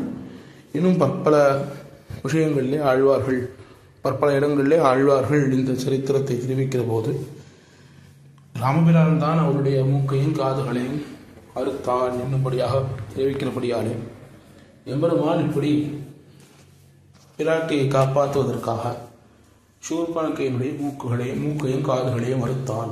அவனுடைய அந்த ரட்சகத்துவம் எப்பேற்பட்டதாக அமைந்திருக்கிறது என்பதை இப்பாட்டிலே தெரிவிக்கிறார்கள். அடுத்த பாசுரம், மாயச்சகடம் உதைத்து மறுதிருத்து ஆயர்களோடு போய் ஆணிரை காத்து அணிவேயின் குழலூதி வித்தகனாய் நின்னா ஆணிரமைத்தானை பாடிப்பற ஆயர்களேத்தனை பாடிப்பற ஆணிரமைத்தானை பாடிப்பற. அவன் சகடாசுரவதம் பண்ணினான், மாயச்சகடம் உதைத்தான், மறுதிருத்தான். ஒரு 2 மருத மரங்களுக்கு நடுவிலே சென்று அந்த மருத மரத்தில் இருந்த கந்தர்வர்களுடைய சாபத்தை நீக்கினான். ஆயர்களோடு போய் ஆணிரை காத்தான். அவன் இந்த கோபாலனாகவே கண்ணன் பெருமான் வாழ்ந்து அவர்களுடைய காரியங்கள் அத்தனையும் அவன் பண்ணினான். அவனுடைய அந்த சௌலபியம் இந்த இடத்திலே தெரிவிக்கிறார். அணி வேயின் குழல் ஊதி வித்தகனாய் நின்ன அந்த வேயின் குழல், புல்லாங்குழல் எம்பெருமான் ஊதியதான அந்த சரித்திரம் விஸ்மிருத்தன். அந்த புல்லாங்குழலினுடைய ஓசையை கேட்டவாறே அத்தனை பேரும் அவர்கள் என்ன காரியம் செய்கிறார்கள் என்பதை மறந்து அந்த ஓசையிலே மூழ்கும்படியாக பண்ணினான். அப்படி அவன் ஆயர்கள் ஏராக இருந்தான். இடையர்களுக்கு தலைவனாக கண்ணன் பெருமான் இருந்தான். ஆணிரை மேய்த்தான் என்று அவனுடைய அந்த சௌலபியத்தை கிருஷ்ணனுடைய சௌலபியத்தை இந்த பாசுரத்திலே தெரிவிக்கிறார். அதன் பிறகு மறுபடியும் ராமபிரானுடைய ஒரு சரித்திரம். காராறு கடலை அடைத்து இளங்கபுக்கு ஓராதான் பொன்முடி 9 உன்னையும் நேராவன் தம்பிக்கு நீளரசீந்த ஆரா அமுதனை பாடிப்பற அயோத்தியர் வேந்தனை பாடிப்பற. காரார் கடலை அடைத்து இளங்கபுக்கு, எம்பெருமான் லங்கைக்கு செல்ல வேணும், சேது பாலம் கட்ட வேணும். அதற்காக சமுத்திரராஜனிடத்திலே அவன் சரணாகதி பண்ணுகிறான். சரணாகதி பண்ணுவதற்காக தர்பசேனத்திலே இருந்து அவன் சரணாகதி பண்ணுகிறான். அப்படி அவன் சரணாகதி பண்ணி இந்த சமுத்திரராஜன் வரவே இல்லை, எழுந்து வரவே இல்லை. பார்த்தான். எபெருமான் கோபப்பட்டு உன்னுடைய பிரம்மாஸ்திரத்தை ஏந்தி இந்த சமுத்திரத்தை நான் 2ஆக்கிறேன்னு சங்கல்பித்து ஏந்தி நான் நேற்று தொடங்கினான். ஓடோடி வந்தான் சமுத்திரராஜன். அந்த சமுத்திரராஜன் வந்து எம்பெருமானுக்கு அவன் பாலம் கட்டுவதற்கு லங்கைக்கு செல்வதற்கு போராக வாதாக அத்தனை விஷயங்களையும் அவன் பண்ணி கொடுத்து சகாயம் பண்ணி வானர சேனையை வைத்து எம்பெருமான் பாலத்தை கட்டி லங்கைக்கு சென்று அங்கே ஓராதான் பொன்முடி 9 உன்னையும். அந்த ராவணன் அவன் எப்படி இருந்தான் என்னால் எம்பெருமானுடைய அந்த வீரத்தை அவன் மதிக்கவே இல்லை. முதல்ல எம்பெருமான் எத்தனையோ முறை அவனுக்கு வாய்ப்பு தருகிறார். ராவணனோடு எப்படியாவது ஸ்நேகம் பண்ணிக்கணும்னு பார்க்கிறார். அவனை அழிப்பதிலே எம்பெருமானுக்கு திருவுள்ளம் இல்லை. எப்படியாவது அவனை நல்வழிப்படுத்தணும்னு பார்க்கிறான். அவனத்தை மதிக்கவே இல்லை. உடனே எம்பெருமான் பார்த்தான். பலமுறை பார்த்து இவன் திருந்தவே இல்லைன்னு உடன் அவனுடைய தலைகளை 10 தலைகளையும் அவன் அறுத்து நேரா அவன் தம்பிக்கே நீளரசிந்த 6ஆம் அவனுடைய தம்பியான விபீஷணன் அவன் எல்லாமே ராமபிரான் என்று சரணாகதி வந்து பண்ணான். எம்பெருமான் லங்கைக்கு எழுந்தருளுவதற்கு முன்னே விபீஷணன் எம்பெருமானை வந்து சரணாகதி பண்ணி அவனிடத்திலே பற்றி அவனுடைய சரணாகதி ஏற்கலாமா ஏற்க வேண்டாமா என்றெல்லாம் பல சர்ச்சைகள் உண்டாகி எம்பெருமான் சரணாகதியை நான் ஏற்பேன், என்னுடைய விரதம் சக்கரதேவ பிரபன்னாய தவாஸ்மீதி யாச்சதே அவயம் சர்வபூதேபியோ ததாம் ஏதத் விரதம் மமா சர்வபூதேபியோ ததாம் ஏதத் விரதம் மமா என்று எல்லாருக்கும் நான் அந்த அபயத்தை அழிப்பதுங்கிறது என்னுடைய விரதம் என்று எம்பெருமான் அவனுடைய சரணாகதியை ஏற்றுக்கொண்டு அவனுக்கு முடிசூட்டி பிறகு லங்கைக்கு புறப்பட்டு அங்கே ராவணனோடு யுத்தம் பண்ணி விபீஷணனுக்கு பட்டாபிஷேகம் பண்ணி அவனை அரசராக்கினான் என்று அவனுடைய அந்த பெருமையானது சொல்லப்படுகிறது. இப்படி இந்த பதிகத்திலே 9-10 பாசுரங்களாலே முதல் 5 பாசுரங்கள், அதாவது முதல் பாசுரம் 3வது பாசுரம், இப்படி ஒத்தப்படையில் இருக்கக்கூடிய பாசுரங்கள் அத்தனையும் கிருஷ்ணகுணானுபவத்தை சொல்லுவதாகவும், இரட்டப்படையில் இருக்கக்கூடிய பாசுரங்கள் அத்தனையும் ராமகுணானுபவத்தை கூறுவதாகவும் பெரியாழ்வாராலே இங்கே உந்தி பிறக்கப்பட்டது. பலஸ்ருதியை தெரிவிக்கிறார். நந்தன் மதலையை காவுத்தன்னவின்னு உந்தி பிறந்த ஒளியிடையாறுகள் சொல் செந்தமிழ் தென்புதுவை விட்டு சித்தன் சொல் 5 நோடைந்தும் வந்தார் கல்லர் இல்லையே.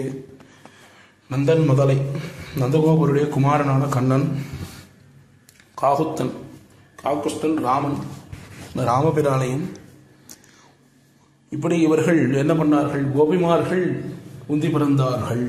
உந்தி பிறந்த ஒளியிடையார்கள் சொல் இருவரையும் 2 கட்சியாக வைத்துக் கொண்டு ராமபிரானுடைய விஷயமான சரித்திரங்களை எல்லாம் ஒரு கட்சியாரும், கிருஷ்ணனுடைய சரித்திரங்களை எல்லாம் இன்னொரு கட்சியாருமாக சேர்ந்து ஒருவருக்கொருவர் எதிரியாக நின்று கொண்டு உந்தி பிறந்தார்கள். எம்பெருமானுடைய அந்த வைபவங்களை, லீலாரசத்தை கொண்டாடினார்கள் என்ன அந்த ஒளி இளையார்கள் சொல் செந்தமிழ் தென்புதுவை விட்டு சித்தன் சொல். இந்த உந்தி பறந்த இந்த வைபவத்தை பெரியாழ்வார் இவ்விடத்திலே ஆச்சரியமாக நமக்கு தெரிவித்திருக்கிறார். இந்த பாசுரங்களை சொல்லுபவர்கள் அவர்களுக்கு எந்த விதமான ஒரு துன்பமும் இல்லாமல் எம்பெருமானுடைய மங்களாசாசனத்தை அவர்கள் எப்போதும் பண்ணி கொண்டிருப்பார்கள் என பலஸ்ருதியை பாசுரத்துக்கு இந்த பதிகத்திற்கு தெரிவித்திருக்கிறார். அதனால இந்த பதிகத்தினாலே பல விஷயங்கள் நமக்கு தெரிய வருகிறது. ஸ்ரீராமாயணத்தினுடைய சாரத்தை தெரிவித்திருக்கார். ஸ்ரீராமாயணத்தினுடைய சாரம், அதே போல ஸ்ரீராமாயணத்தை சங்கிரகமா சொல்லியிருக்கார்.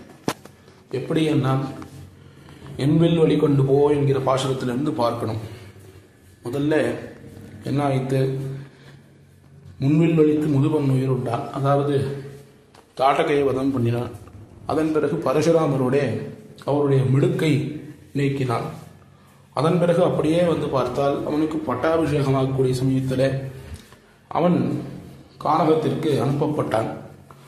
அதன் பிறகு பரத நம்பி அவனுடைய திருத்தம்பியாரான பரதன் அவனிடத்திலே வந்து சரணாகதி பண்ணி நீர் மறுபடியும் நாட்டிற்கு எழுந்துள்ளி ராஜ்ய பரிபாலனம் பண்ணணும்னு பிரார்த்தித்த போது, இல்லை பிதிருவாக்கியத்தை நான் மீறமாட்டேன் என்று அவனுக்கு அரசனை கொடுத்து தன்னுடைய திருவடிகளை கொடுத்து பாதுகையை கொடுத்து பட்டாபிஷேகம் பண்ணி அவன் கானகத்திற்கு தொடர்ந்தான்.